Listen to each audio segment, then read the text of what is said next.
Hello everyone and welcome to a new sprint review from the Eclipse JKube team. Regarding JKube, in this sprint we added some features such as startup probes, allowing multiple tags for images and so on. We're also finishing up with the 1.8 release requirements and we should be shipping it very soon now. For the Kubernetes client, we've added support for the new Kubernetes 1.24 model types, and we're also working very hard on the 6.0 release, which should likely be ready by the end of this month. On today's demo, I'll showcase the new Kubernetes JUnit extension we'll be releasing in version 6. So the first point is why are we creating a new extension? So our current end-to-end tests in the Kubernetes client are based on JKube or the JKube extension, JUnit extension, which is right now very outdated. This JKube implementation relies on a very old Fabric8 Kubernetes client version. So it also loads this transitive dependency that it's not really good for the test. It might make them a little bit brittle. And also it only works on JUnit 4. So this is a problem because most of our tests are based on JUnit 5 and now we still require the dependency for JUnit 4. In addition, Archelian requires a very involved configuration, as we will see next. And similar functionality as the one we are developing or providing in this extension can be reusable downstream. So we thought it might be interesting to actually release this extension as a consumable module. Basically, what our extension does is it creates for each test, it creates a new namespace for testing. It injects an applicable Kubernetes client which is set to use this namespace we created, and it can optionally load some sample resource data. So here we can compare how our tests looked like before and after. On the top is using the Archelian extension. So as you can see, we are required to provide a custom JUnit 4 runner, this specific Archelian annotation. Then we need, when we inject the client, we need to annotate it with this Archelian resource, same as the Archelian session needs to be injected and annotated too. And if we actually want to load some data into the namespace or the cluster, we need to do it manually by applying the YAML file using the client itself. And then whenever we are actually interacting with the client, we always need to set the namespace that we are using. So we need to always provide this in namespace method, which in the end it's kind of verbose and repetitive. In the bottom, we have the same test implementation, but now using the extension that we are providing. So as you can see, the configuration is much less involved. We only have this annotation. By providing this annotation, load Kubernetes manifests, we can optionally load whatever is in this YAML file. We can even provide several YAML files or several paths, and each of them will be loaded previous to running each test in the suite. Whenever we want to inject the client, we simply need to provide a field and the extension will inject it automatically. It doesn't matter if it's the Kubernetes client or the OpenShift client or any of the client implementations, it will be automatically adapted to. Also, if we see the test implementation, we can see that we no longer need to set the in namespace because this is automatically set globally for the client that gets injected. So it's less verbose. These are the available annotations that we are providing or that we will be providing with the next release. So basically, we have the Kubernetes test annotation, which in case we are not providing any of the other annotations would be required for the extension to get detected and start, and unless the SPI is enabled by default, which is not in JUnit 5. Then we have this load Kubernetes manifests that, as we saw in the previous example, will automatically load whatever data we have in this YAML into the configured namespace. We also have this optional dependency, which require Kubernetes support.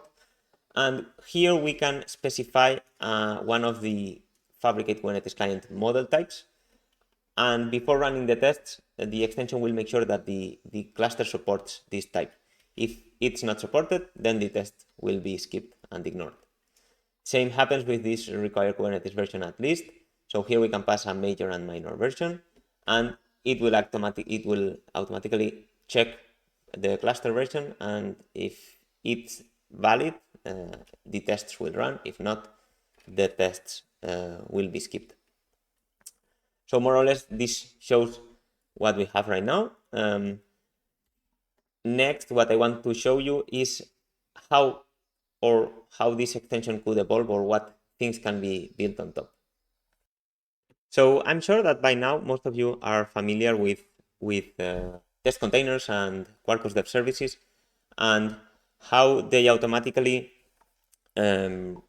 deploy a Docker container for your required services, application services such as a database or whatever that it needs, and it automatically connects your application with this test container and allows you to run tests or even develop locally your application without having to configure each database or each required or dependent service. And this is really interesting, but it has like a strong drawback, which is that you require a Docker environment or a Docker compatible environment in your local machine for this to work. So one of the things that this new extension can provide is a similar experience to that of test containers, and it would probably be like something that can be built on top of this. So this is a very simple application that, or a command line application that, well,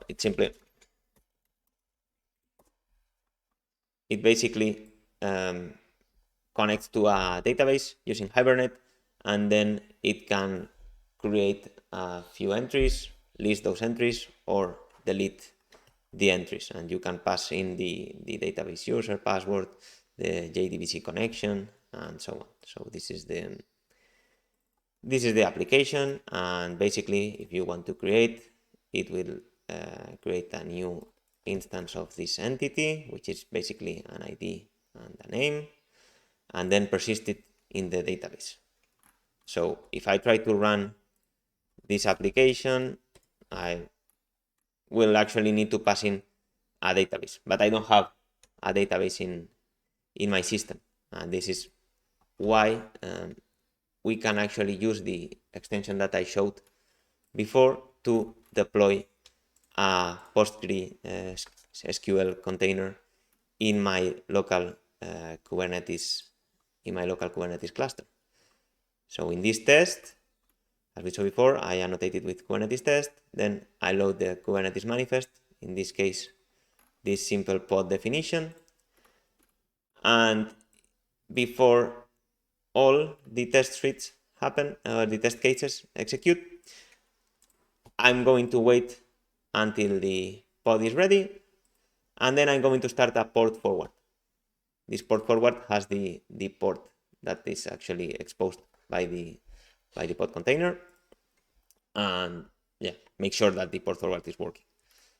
Then for the test, I'm going to actually execute this command line application with several parameters. Some of them are valid, like in this case, what I'm going to do is create a sample Kubernetes client, and then I'm going to assert that the output shows that the instance was created. So if I run this,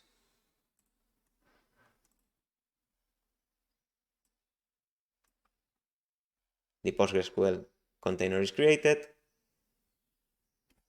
the tests wait for everything to get ready, the port is forwarded, and the test is executed. And then the container is removed when the test is finished.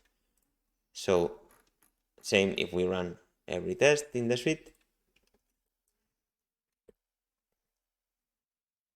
Create the container each time the container is created, clean slate, and the tests run and pass.